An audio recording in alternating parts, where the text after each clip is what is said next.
Hey, just real quick, we lived in South Park for a number of years, and I know there's a really massive fire going on. They're sorting through that, and I just want to say right now, just on behalf of us, that the Panthers are just thinking about those people and the first responders and everybody involved. That's a tough situation, and so we're praying and hoping for the best, and so just thinking of those folks. Thank you, Coach. Mike. Hey, Josh. Mike K from the Charlotte Observer. Sorry to quickly transition to football, but with Bryce, obviously size is something that's brought up with him, but he's known for his high release. And I was just curious, how much did that factor into your evaluation of him during the draft? Yeah, I mean it's obviously part of it, unique to our league, for a quarterback, that you get into the average heights and different things, and so. But when you turn on the tape, you don't feel that. You never felt it, and you look at all the studies and the balls being thrown over the middle, especially. That's where you get into some issues, and his percentages are high or higher than others, and taller quarterbacks. And we made several different comparisons with different players. So at the end of the day, that never really entered into the evaluation, or as a critical factor, because it just didn't show up on the tape. And if I could follow up, he's also known for his off-schedule plays. As his position coach, how do you kind of monitor that and also kind of rein him in when he needs to be? Yeah, it's a great question, and it's a challenge, and we embrace that challenge. With guys that can play that way, that can play off schedule, there's some artistry involved, and we understand that that's unique in their gifting, and you don't want to take that away from them. So, like with any great artist, there's a delicate balance with letting their greatness flow, but keeping it at a level that's not a detriment to the team, and that's when it's really special, and that's what makes him really good, is that he's at the college level so far showed a great barometer of when and when not to do that, and that's what I think special players do, and certainly part of why we drafted him. Great. Let's go to Joe and David. Hey Josh, Joe Person, thanks for doing this. Hope you're well. Two questions. I'll start with my Bryce question, then I'll circle back to another one. How much time would you say you're spending during the course of the day right now? Hey Joe, haven't seen you in glasses like that down the end there, so they look good. It's as much as legally possible, So as much as the league permits, we take it up to the minute as best we can, because we need that with him right now. We're all, it's just a new startup program for everyone, and so we're all growing and learning as it goes, and then now we're onboarding Bryce and bringing him into that learning process together. So that's been really good. But every waking second that we can be together within the ramifications of the CBA, we are together, and we're spending time and trying to maximize that time. So it's been good. He's been great. He is a worker. He loves to be around it, and he's probably not up to date on all the things of the CBA, but he wants to be a part of it as much as he can be, and so we take advantage of that, and it's clear every time we step into a meeting with him. It's clear that he's taken the material, whatever was presented the day before, he's taken that and he's spent time with it at home, and he's digested it, and he comes with questions, and that's what a pro does. He comes with questions.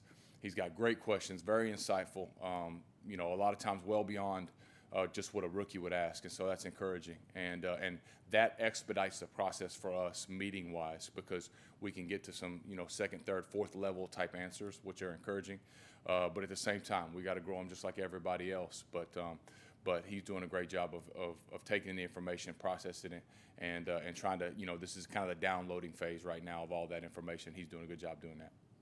And then my non-Bryce question, back when you interviewed for the Texans head coaching job, in 2 different cycles, what was that experience like, and do you think it's already?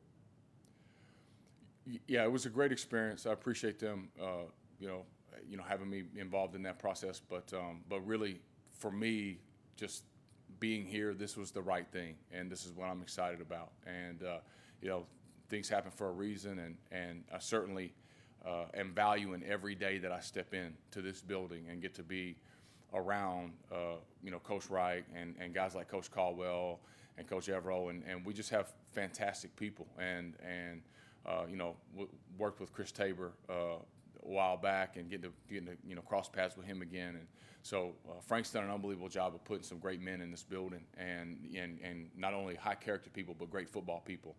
And so from that standpoint, to be around these guys and learn, I'm just so thankful for that. And so that's what I'm focused on is you know, continue to, you know, be the best quarterback coach I can be in this opportunity and within this organization. And then, you know, just, you know, we have obviously a huge task on our hands with the number 1 pick and growing Bryce and bringing him along. So that's the focus, and you know, good experience, but that's in the rear view.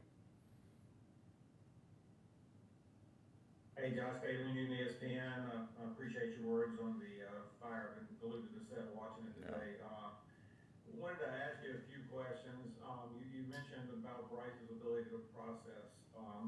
How much more decision making can Bryce handle on the field, like play calling, that kind of thing, more than a typical rookie because of his ability to process? Yeah, well, I mean, again, we won't overdo it, and you know, I think obviously Coach Brown's done a fantastic job of you know, as we build this offense of you know, having some of those things in mind. So we will go at his pace as far as, you know, how we feel like Bryce is handling it. And you're right, like obviously the ability to process at a high rate allows for some of those things to be expedited, but you don't want to take that for granted. And you can in this league, because this league has a history of humbling everyone at some point. And so as well as he played in the SEC and at Alabama, we do want to bring him along the right way. And so, like I said, it's encouraging. We step into those meetings, you can tell he's digested the material, he's bringing questions. Those things are encouraging, but you have to temper the excitement. You have to, you know, to rein it in. And like I said, I think Coach Brown's done a great job of that, of helping us, you know, do that. And then just and then drawing on the experience of around us. You know, Frank's worked with you know, a ton of quarterbacks, and then Coach Caldwell having helped bring Peyton Manning along. So you draw on these different experiences and utilize that to kind of feel the pace of what we need to do with Bryce. So because the easy thing is to go, man, he's so smart, let's give it to him all. But let's build it the right way. Let's set a firm foundation so that, you know, when we do go, it's efficient, and it's not all over the place.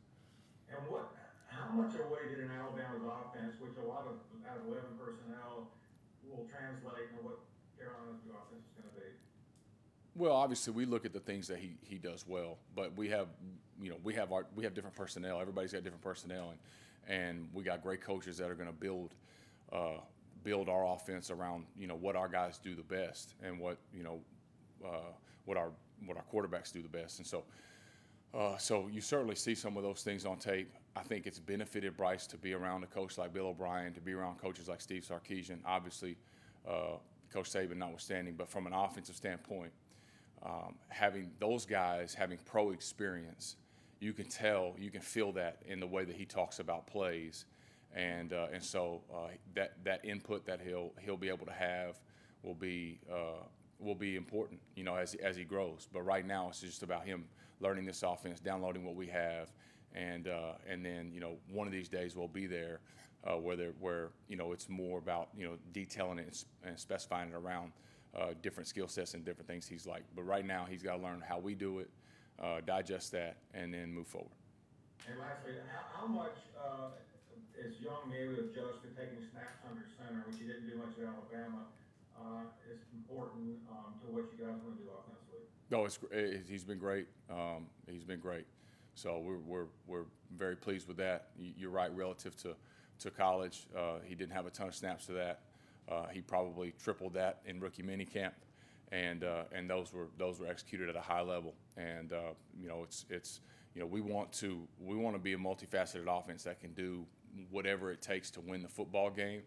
And when you talk about the things that Coach Brown has brought from the run game that he's experienced out in L.A. and the different pieces and the success that they've had in Indianapolis with some of their run game stuff. We want to be able to do whatever it takes to win that football game, and we won't be limited by under center or gun or whatever that may be. And so coming out of the meeting camp, we were very encouraged by how well that was executed, and we feel like that those things are wide open moving forward. Appreciate it. Yep. All right, let's go over to Nick and then Darren. Hey Josh, thanks for the time this afternoon. Wondering, what's your evaluation of Bryce's footwork coming out of college and through a couple of weeks with him, and how important is that going to be to his development? Yeah, that's a great question. Everybody's different, and we talk about it all the time. There's timing to every play that we install, especially specifically in the pass game, and when we want that ball to come out, and there has to be a rhythm that connects your feet to that route and that concept. And we want to make sure our players understand what that rhythm is and when that ball needs to come out, and so that we can play fast, we can be efficient, and we can avoid sacks. And so Bryce is a unique player because you see a lot of feel on tape, and as we talked about earlier, he has a playmaking capacity to him that's special to his game, and we want to honor that and make sure that's a part of it. But again, the NFL, we have to help him mold what he does best to the NFL, and that's a fun process, and it's fun to learn his footwork, how he feels about certain route concepts, and then say, hey, this is how we do it. And then there's middle ground on some of these things, but ultimately understanding the timing and the rhythm of those concepts is the most important and the key thing for him.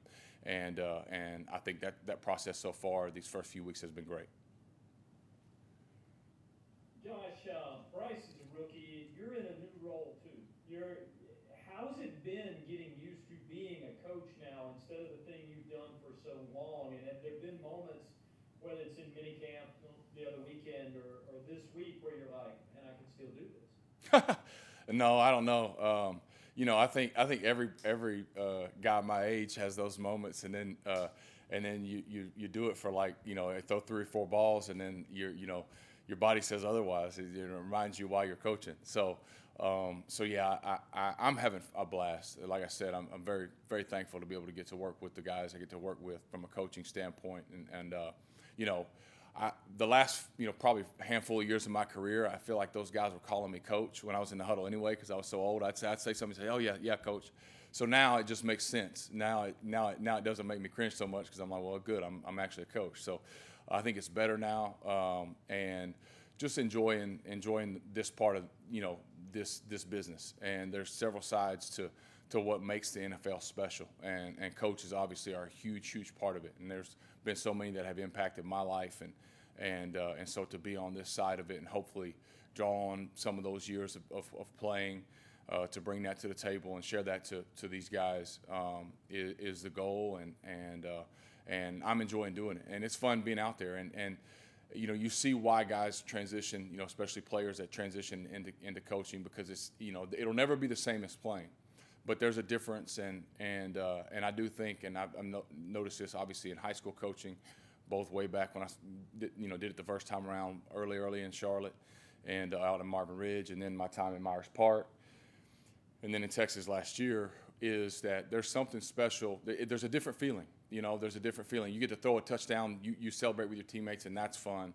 But there's also something special when you take someone, you say, hey, we're going to work on this footwork, we're going to work on this throw, and then you see it manifest itself on the grass or in a game, and you see the joy that they get from it and the joy that their teammates get from it. And so that's special in and of itself, and it's a different kind of feeling, but it's the same as far as the joy that you get from that. And sometimes I guess for me a little bit more gratifying, because I think there's more depth to that. It's not just you; it's like you plus somebody else, and that makes it special. So I'm really enjoying that part of it, and I'm thankful for the room I'm in right now. I love the guys that are in there. Andy Dalton's been fantastic, and just getting to know these other guys, and Matt's worked super hard. So yeah, those guys have made that transition very, very seamless for me. Have there been little particular moments in the last month or so where you're like, okay, I see this differently than I would have. Oh yeah, no doubt. Well, here's the best example I can tell you is like when you get information as a player, right, and as a quarterback especially, and you're going to go and you're going to, let's say it's a play that you're going to check or you're going to feel through or whatever. You're like, hey, the coach gives you he gives you the details and you listen, but you as a quarterback you go, this is how I'm going to handle it. I'm going to check to this against this pressure, or I'm going to kill it to this play versus this, and you have your way of solving problems, right? Well, the detail in which, like, it's just different. The detail in which you go about thinking through that as a player is different than a coach, because you might explain it as a player very, very, briefly and just succinctly, because it's just, you can handle it once you get on the grass. As a player, as a coach, you stop at the lines. So the way that you explain that is different because you have to transfer the information to that player in a way that it can manifest itself on the grass. So that's different. So when you're the final say as a quarterback, you're like, I'll handle it. I got it. When you stop at the sideline as a coach, you're like, does he really have it or not? So your way of thinking about plays, explaining plays, studying the opponent, studying plays, it's got to be that much further because you want to be able to relate that information to the player as best as possible. Guys, we only have time for maybe one or two more, so I'm gonna go Jeff Hawkins and Josh Grant.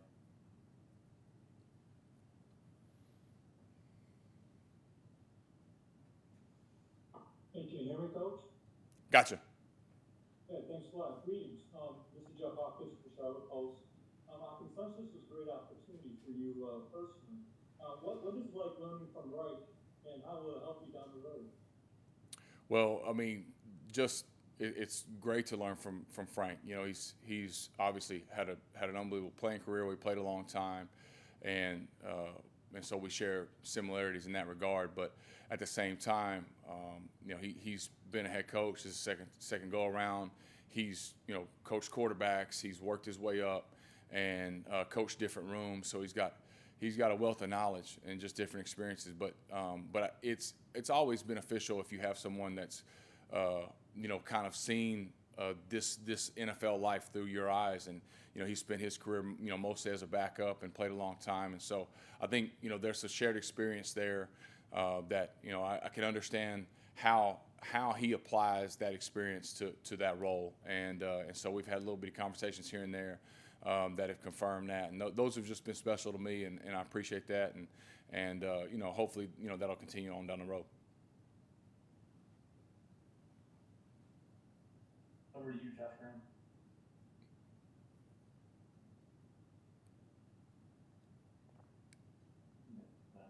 All right. Looks like we lost Josh. Joe, you can go ahead and take the last one.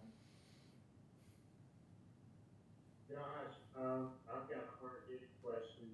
I heard you never got that game of horse with C.J. Stroud, but have you had any chances to hoop with any of the guys on the top 30 or guys already on the roster? No, we didn't. We thought there may be an opportunity there on the 30 visit to shoot the ball around, but we were so engulfed in like information and testing what they knew, from a football standpoint. So not this time around. Maybe another time. Obviously, I love hoops, but we're in football mode now, and that's the focus. So didn't get that. It's probably good for those guys. What was that experience like to go to those pro days and then have all those guys come through? It was great. To obviously first time coaching and to be involved in that. And I think Frank said it as we were going through it. One of the more I think one of the biggest takeaways from me was just kind of the fellowship of the group of those people, as we move from city to city, evaluating those quarterbacks and just getting to know everybody a little bit more, and getting to hear everybody's heart and vision for our team and and specifically building around a quarterback and all those different things that come up were just great, and I appreciate being a part of that. And it was fun. I think you take that, and it's cool to just see how you feel. I think from a player standpoint, it was always getting players. They come in, you're not on the evaluation side of it. They enter your room, and if you're a quarterback, they enter your room. Get Sam Darnold at the Jets, or these guys that have joined the room over the course of my career, and you just try to help them wherever they're at, right? You're trying to help them become a pro, learn the process, all those things. Well, this is different because you're on the evaluating side of it, and you're getting to see, on the front side of how people think about this. And so it was a ton of learning for me, and just seeing how those processes went from the combine to the pro day, and then you bring them into your facility, and how the different interactions, what they mean to you, how you value them, was cool. And I think it was neat to see these young men kind of answer the bell at different times and different stops, and obviously ultimately led to us picking Bryce, but a very, very important process. I thought it was thorough, and again, everybody involved made it special, and I was encouraged not only by where we were heading, as far as evaluating the pick, but also where our organization is headed, just because of the type of people involved. Great. Josh, thanks so much. Appreciate your time. Media's go hold tight. Sean will be just a minute. Thanks. Thanks, guys.